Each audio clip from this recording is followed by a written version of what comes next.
दोस्तों नमस्कार, मेरे YouTube channel IG Hindi academy में आप सभी का हार्दिक स्वागत है। जैसा कि देख रहे हैं अपन सेकंड ग्रेड शिक्षक भर्ती पर चर्चा कर रहे हैं और आपके सेकंड ग्रेड शिक्षक भर्ती में जो सबसे पहला टॉपिक माध्यमिक एवं उच्च माध्यमिक का वो है आपका माध्यमिक एवं उच्च माध्यमिक का जो सबसे पहला टॉपिक है, उच्च माध्यमिक का सबसे पहला जो टॉपिक है आपका वर्ण विचार। उस वर्ण विचार या वर्ण व्यवस्था पर चर्चा कर रहे हैं।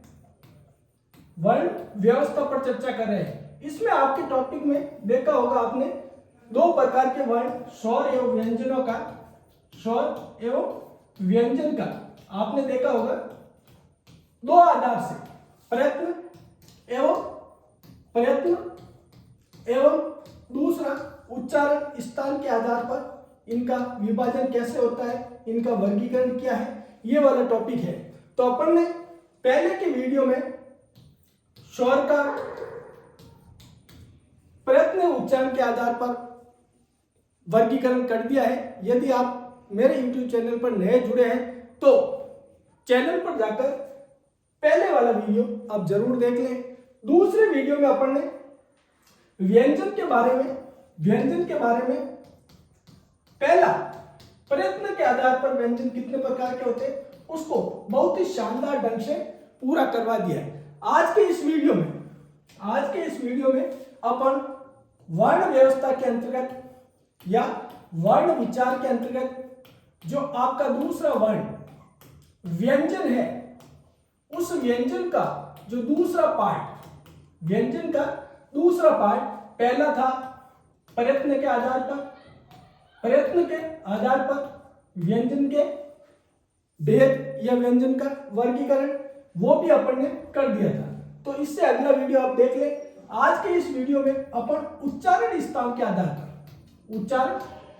आधार पर वर्ण का विभाजन या वर्ण का वर्गीकरण देखेंगे और यहां से कई बार प्रतियोगिता परीक्षा में प्रश्न बनता है। तो वीडियो को ध्यानपूर्वक पूरा देखें और एक प्यारा सा कमेंट करें, लाइक करें और यदि आप नए हैं तो चैनल को सब्सक्राइब जरूर कर दें।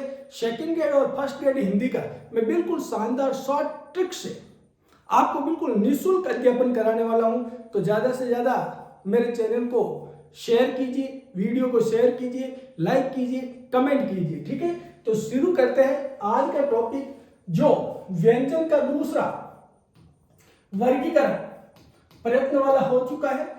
तो दूसरा वर्गीकरण, व्यंजन का दूसरा वर्गीकरण उच्चारण स्थान के आधार पर उच्चारण स्थान के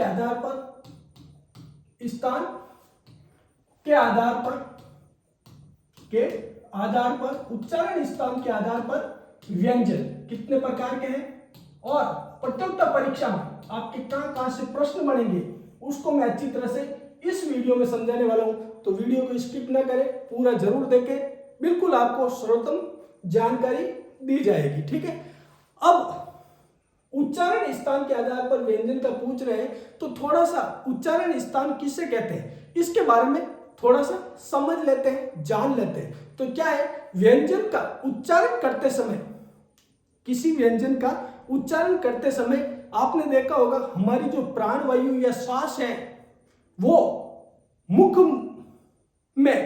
मुख के किसी न किसी अवयव से अवश्य टकराती है। ठीक है, बस उसी अवयव को व्यंजन का उच्चारण स्थान कहा जाता है। एक बार वापस देखें, जब अपन किसी व्यंजन का उच्चारण करते हैं तो जो श्वास निकल रही है वो हमारे मुख अवयव में से कहीं ना कहीं टकराएगी, जीविया टकराएगी। बस वो जीविया जिस अंग से टकराती है, ठीक है, वही उसका उच्चारण स्थान हो जाता है। ठीक है, तो उच्चारण स्थान के आधार पर आप देखोगे, अभी अपन पूरा विवरण देंगे, उसमें कंठीय व्यंजन आएंगे, तालु व तर्शीय व्यंजन आएंगे, मूर्धन्य व्यंजन आएंगे, दंती आएंगे, ओष्ठी आएंगे, तालवी आएंगे, वतर्षी आएंगे, काकलीय अलिजीवी व्यंजन आएंगे और संयुक्त अक्षर पर अपन अध्ययन करने वाले हैं। तो इसका पहला उच्चारण स्थान के आधार पर व्यंजनों का वर्गीकरण में मैंने कह दिया उच्चारण स्थान में क्या है, ये ध्यान रखें आप, उच्चारण स्थान किसे कहते हैं। यानी जब किसी वर्ण का अपन मुख से उच्चारण करेंगे तो मुख में जिह्वा किसी न किसी अंग से या अवयव से जरूर टकराएगी। बस जिस अंग से जिह्वा टकरा रही है वो उसका उच्चारण स्थान हो जाता है। जैसे आप त थ द बोलेंगे तो क्या होगा, जीभ दांतों से टच कर रही है तो उसे दंत्य कहा जाएगा। ठीक है, अब यदि आप प फ ब भ बोलेंगे तो जिह्वा होठों पे टच करती है, होठ आपस में मिलते हैं तो उसको ओष्ठ्य कहा जाएगा। उसी का अपन इस उच्चारण स्थान के अंतर्गत वर्णन करने वाले हैं। तो बिना समय गवाए शुरू कर रहे हैं आज का टॉपिक में उच्चारण स्थान के आधार पर व्यंजन। इसके अंतर्गत पहला है, सबसे पहला मैं बिल्कुल आपको वर्णमाला के क्रमानुसार व्यंजन का जो क्रम है उस हिसाब से मैं शानदार ढंग से आपको इन व्यंजनों का उच्चारण स्थान के आधार पर वर्गीकरण कराऊंगा ताकि आपको सीखने में बहुत आसानी रहेगी, अच्छी तरह से आप सीख लोगे। बस मैं उसी ढंग से उच्चारण स्थान लूंगा ताकि आप यदि व्यंजनों को वर्गों के हिसाब से याद किया है तो बिल्कुल आपको देखते ही समझ में आ जाएगा। और इस वीडियो में यहीं पे मैं आपको उच्चारण स्थान के आधार पर व्यंजन को तैयार कराने वाला हूं। ठीक है, तो देखते हैं पहला कौन सा है। तो ध्यान रखें, पहला है कंठ्य। कंठ्य या इसको दूसरा नाम भी याद रखें कोमल तालव्य भी कहा जाता है। कंठ्य या कोमल तालव्य ये अपन अध्ययन कर रहे हैं, ध्यान रखना, उसको अच्छी तरह से समझ ले। अपन किसका अध्ययन कर रहे हैं, व्यंजन का। व्यंजन का अध्ययन कर रहे हैं। व्यंजन में व्यंजन का वर्गीकरण किसके आधार पर हो रहा है, उच्चारण स्थान के आधार पर। उच्चारण स्थान के आधार पर अपन व्यंजन का वर्गीकरण कर रहे हैं। उसमें पहला ही अपना कौन सा है, कंठ्य या कोमल तालव्य। कंठ्य या कोमल तालव्य, इसमें क्या है, जो श्वास है, जिस वर्ण का उच्चारण करेंगे तो सांस कंठ से और कंठ से थोड़ा ऊपर जो कोमल तालव होता है, कंठ से थोड़ा सा ऊपर, वहां से ध्वनि निकलेगी। ठीक है, इसलिए इसको कंठ्य या कोमल तालव्य कहा जाता है। ठीक है, अब ये कौन कौन से है तो ध्यान से देखो, आप बोल के देखो। मैंने कहा मैं वर्णमाला के हिसाब से ताकि आपको याद हो जाए। तो देखो क ख ग ग, है ना। अब देखो इसको बोल के देखो, आपको खुद को ही मालूम पड़ जाएगा। कंठ्य और कंठ से थोड़ा ऊपर कोमल तालव्य से इसकी ध्वनि निकलेगी। बोलिए क ख ग। ठीक है, तो ये हो गए कंठ्य और कोमल तालव्य। ध्यान रखना, ये अपन देख रहे हैं उच्चारण स्थान के आधार पर, ये जरूर आप ध्यान रखें। ठीक है, दूसरा देखिए आप, दूसरा है, ये हो गया कंठ्य कोमल तालव्य। फिर अपन दूसरा ले रहे हैं, कौन सा ले रहे हैं, दूसरा है तालु वतर्षी। दूसरा कौन सा है, ध्यान रखें, तालु वतर्षी। तालु वतर्षी कहते हैं इसको। ठीक है, अब इसका उच्चारण कहां से होता है, तालु क्या है, वतर्षी क्या है। वतर्षी होता है मसूड़ों को वतर्षी कहते हैं, यानी ऊपर के दांतों से थोड़ा ऊपर मसूड़ों के साथ जीभ के स्पर्श से जो बोले जाते हैं वो वतर्षी होते हैं, और तालु से। ठीक है, तो इसलिए इनको तालु वतर्षी कहते हैं। इनके उच्चारण में क्या होता है, जीभ का अगला भाग, तालु वतर्षी में क्या होता है, जीभ का अगला भाग तालु व वतर्षी को छूता है।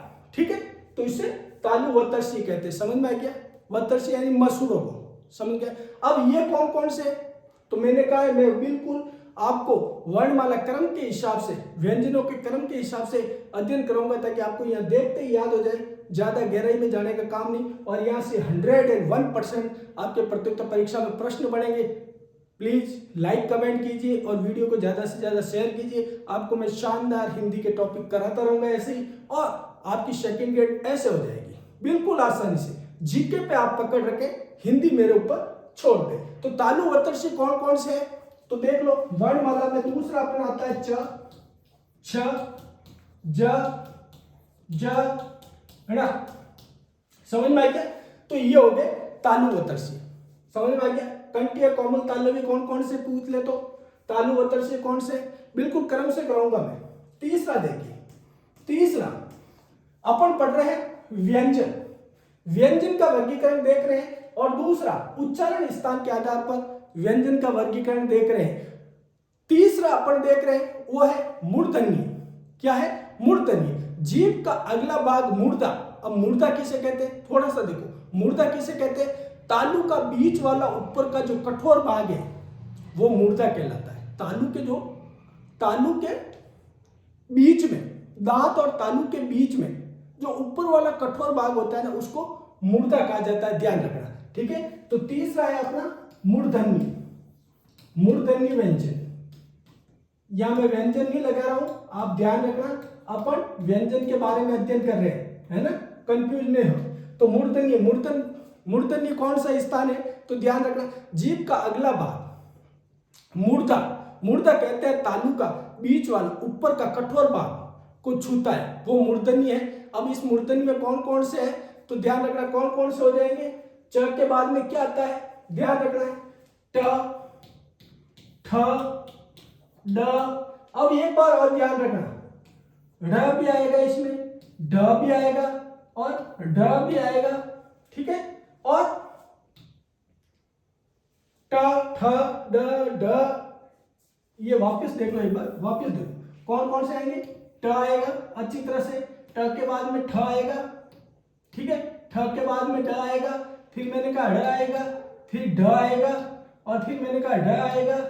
ठीक है, और दो व्यंजन और आएंगे, वो कौन कौन से आएंगे? तो ध्यान रखना, मूर्धन्य में र और श। कौन से आएंगे? र और श, ये भी मूर्धन्य है। तो अच्छी तरह से देख लीजिए, मूर्धन्य कौन से है? कंठ्य, कोमल तालव्य, क ख ग घ। ठीक है, तालु वतर्ष्य, च छ ज झ, ऐसे ही याद करना ताकि आपको आसानी से याद हो जाए। ठीक है, और सारणी में आप जहाँ स्टडी करते हैं वहां पर लगा ले, बिल्कुल यहाँ से प्रश्न 100% बनता है। मूर्धन्य में ट, ठ, ड, ड, और र और श, ये याद रखें, र और श, उसमें वाला श। ठीक है, अगला देखते हैं, अगला चौथा ध्यान से देखो, मूर्धन्य के बाद में कौन सा आएगा? मूर्धन्य के बाद में दंत्य आएगा। दंत्य क्या है? जो दांतों से, जीभ दांतों पे स्पर्श करेगी, जैसा कि मैंने पहले ही बताएगा, वो दंत्य है। तो कौन सा हो जाएगा? यहाँ दंत्य लिख दीजिए, दंत्य व्यंजन कौन सा हो जाएगा उच्चारण स्थान से? तो त, थ, द, ध। बस, अब न नहीं है, यहां लिख दे, न नहीं है, तो न किस में आएगा? तो ध्यान रखना है, न है वो आता है वतर्ष्य। किस में आता है? न किस में आता है? ये ध्यान रखें, यहीं पे वतर्ष्य में न आता है। ठीक है, हिंदी के अंतर्गत न को वतर्ष्य माना गया है। यहाँ आपको दंत्य में त, थ, द और ध तक है। समझ में आ गया? यहाँ तक आगे बढ़े, एक बार अच्छी तरह से देख लो, फिर मैं आपको वीडियो के अंत में एक सारणी द्वारा वापस आपको शानदार ढंग से करा दूंगा। ठीक है, अगला चलते हैं। तो देखो, अपन पढ़ रहे हैं वर्ण विचार। सर बार बार क्यों लिख रहे हो? बिल्कुल याद हो जाएगा, यहीं पे आपको मेरा उद्देश्य है, आपको यहीं पे याद कराना। उसमें अपन देख रहे हैं व्यंजन के अंतर्गत दूसरा उच्चारण स्थान के आधार पर व्यंजन का वर्गीकरण। उच्चारण स्थान के आधार पर व्यंजन का वर्गीकरण देख रहे हैं। ठीक है, उसके अंतर्गत अपन ने कितने देख लिए? चार अपन ने देख लिए। अब पांचवा वर्गीकरण देखिए आप, पांचवा देखते हैं। पांचवा वर्गीकरण व्यंजन का उच्चारण स्थान के आधार पर। ठीक है, अपन ने कहां तक देख लिया था? अपन ने त, थ, द, ध तक देख लिया था। अब पांचवा कौन सा हो जाएगा? अब आएगा ओष्ठ्य। कौन सा आ जाएगा? ओष्ठ्य व्यंजन। बिल्कुल इजी है, ओष्ठ्य व्यंजन। अब ओष्ठ्य यानी होठ। ओष्ठ का मतलब होता है होठ। दोनों होठों को मिलाने से बोले जाते हैं, वो ओष्ठ्य होते हैं। दोनों होठों को मिलाने से बोले जाते हैं, वो ओष्ठ्य है। कौन कौन से है?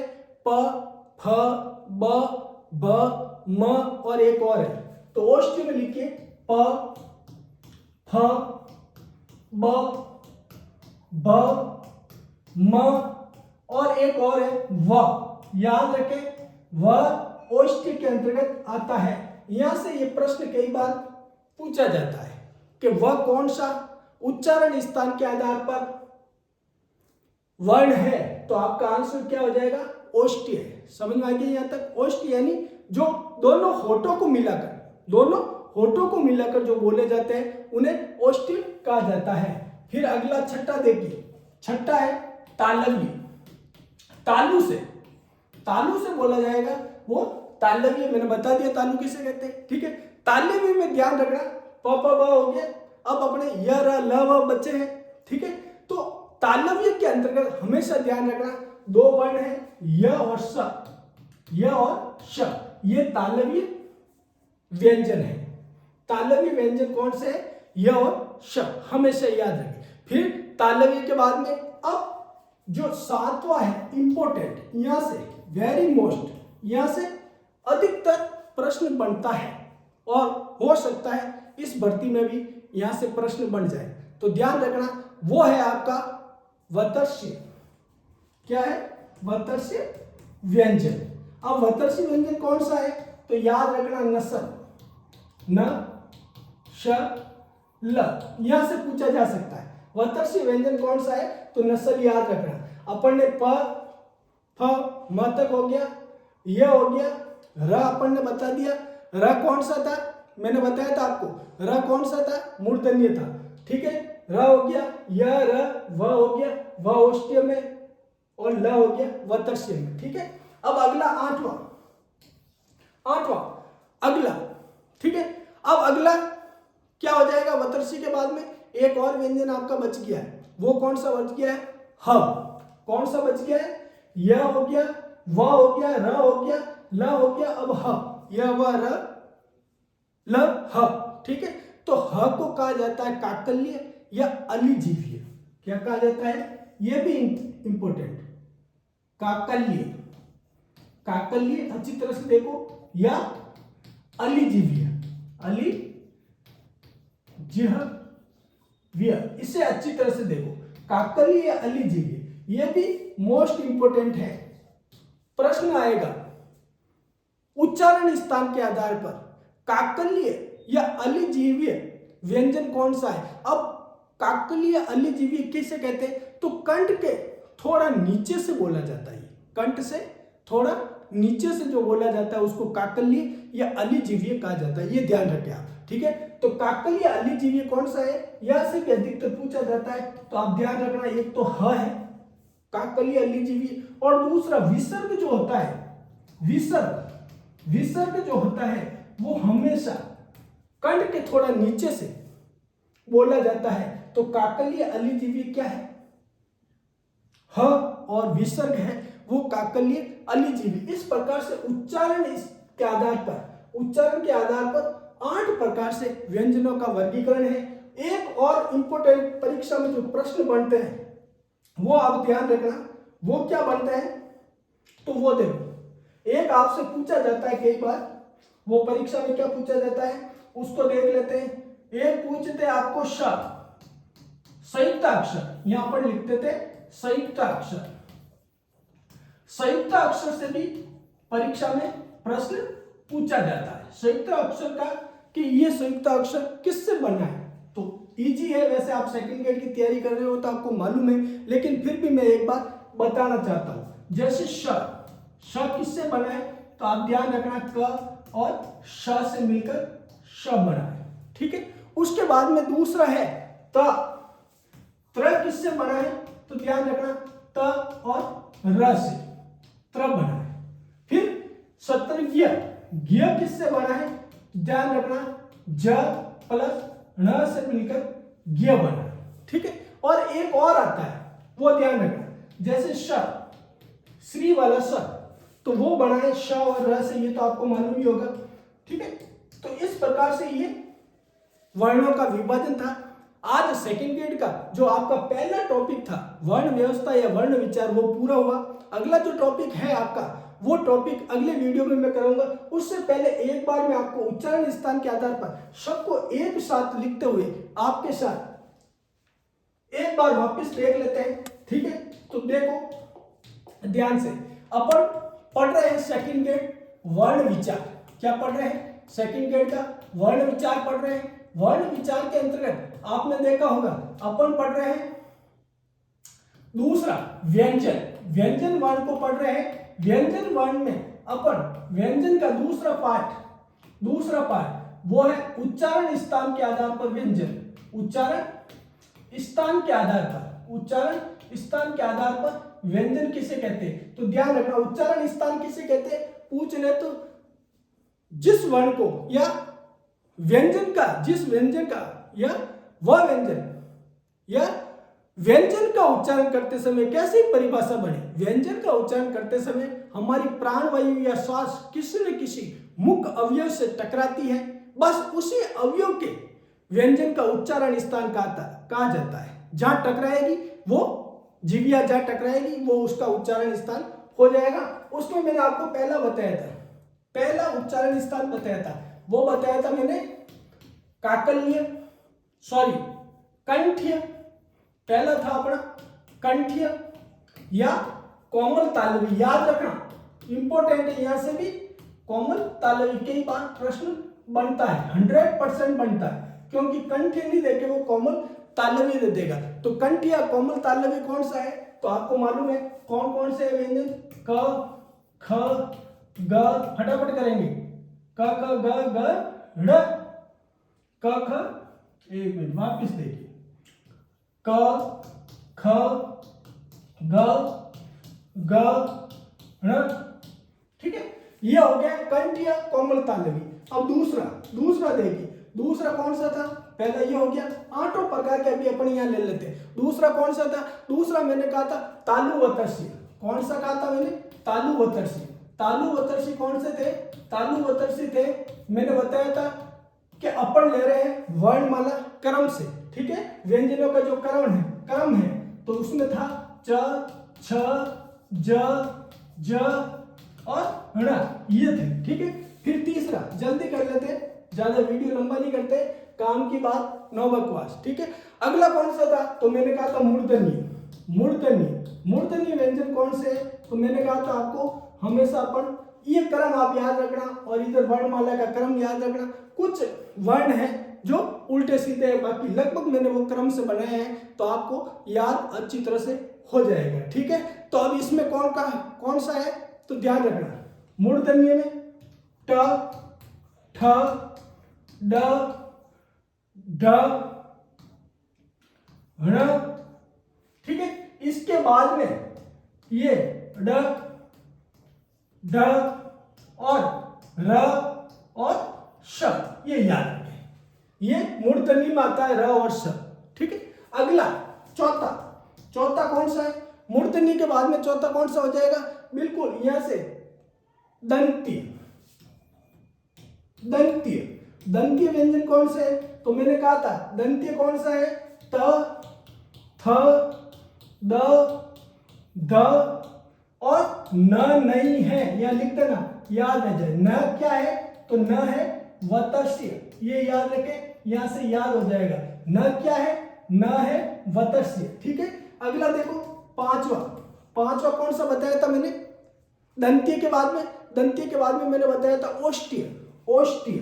मैंने बताया था आपको ओष्ठीय कौन से है? जो होठों को मिलाने से बोले जाते हैं, वो आपको मालूम है प, फ, ब, भ, म और एक और व, ये एक्स्ट्रा है, वह भी ओष्ठी में आता है। अगला देखिए, अगला छठा कौन सा था? मैंने कौन सा बताया था आपको? मैंने बताया था तालव्य। मैंने कहा था तालव्य में कौन से बताए थे? बताइए आप थोड़ा सा। तालव्य के अंतर्गत मैंने कौन से बताए थे? तो य और श मैंने तालव्य में बताए थे। अगला सातवां कौन सा बताया था मैंने? तो सातवां मैंने बताया था वतस्य में कौन सा बताया था? मैंने कहा था आपको याद रखना नस्ल, तो न, श और ल। अब अपना 8वां बच गया है। 8वां कौन सा बच गया है? तो ध्यान रखना, मैंने कहा था काकल्य या अलिजिह्वीय। काकल्य या अलिजिह्वीय अलिजीवी। इसमें कौन सा वर्ण है? तो याद रखना दो ही है, एक तो अपना ह जो कंठ से नीचे और साथ में विसर्ग। इस प्रकार से ये अपने वर्ण विभाजन का सेकंड ग्रेड का स्वर एवं व्यंजन का तीनों वीडियो के द्वारा मैंने शानदार ढंग से आपको समझाने की कोशिश की है। अब आपकी बारी है, मेरे चैनल को ज्यादा से ज्यादा लाइक कमेंट करें और शेयर करें प्लीज, ताकि ज्यादा से ज्यादा लोग जुड़े, क्योंकि विद्या धन की बड़ी अपूर्व बात, ज्यो ज्यो खर्चे त्यों त्यों बढ़े, बिन खर्चे घट जाए। तो दोस्तों ज्यादा से ज्यादा चैनल के वीडियो को शेयर कीजिए, लाइक कीजिए, कमेंट कीजिए। बिल्कुल मैं आपको हिंदी सर्वोत्तम ढंग से फर्स्ट ग्रेड, सेकंड ग्रेड और असिस्टेंट प्रोफेसर का हिंदी का कोई भी टॉपिक मैं छोड़ने वाला नहीं हूँ। इसी प्रकार से शानदार ढंग से मैं हिंदी आपको कराऊंगा। जय हिंद।